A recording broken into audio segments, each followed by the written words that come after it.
Sénateur Moreau, je suis persuadée que vous allez pouvoir répondre à ma question parce que c'est la deuxième fois que je la pose.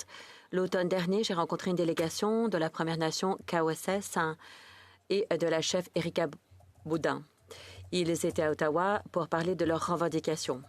À titre de contexte, ils affirment qu'en 1907, la couronne a illégalement cédé les terres qui leur étaient réservées.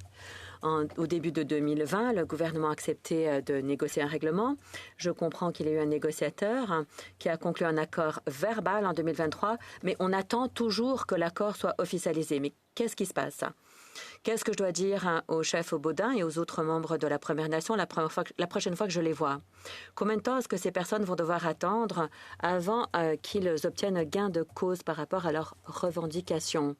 Sénateur Moreau, je vais tenter de répondre à votre question. Le gouvernement veut honorer ses obligations en vertu de traités et veut résoudre les revendications relativement à la Première Nation KOSS.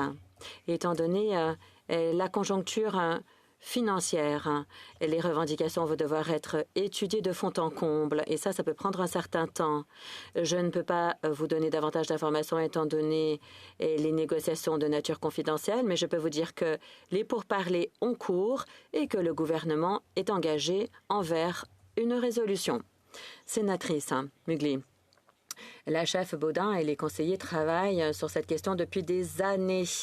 En fait, ils en sont à leur 4e ministre des relations couronnes autochtones. Est-ce qu'on pourrait peut-être obtenir davantage de détails de la part du ministre responsable des relations couronnes autochtones et le ministre des Finances ainsi que le président du Conseil du Trésor? De façon plus générale, qu'est-ce que le gouvernement compte faire pour les autres Premières Nations de Saskatchewan qui essayent de voir résoudre leurs revendications? Sénateur Moreau, le gouvernement comprend qu'il est important d'accélérer le processus et d'ailleurs travaille à cet effet avec les Autochtones. Le gouvernement est engagé envers des règlements clairs et justes en Saskatchewan et ailleurs au pays.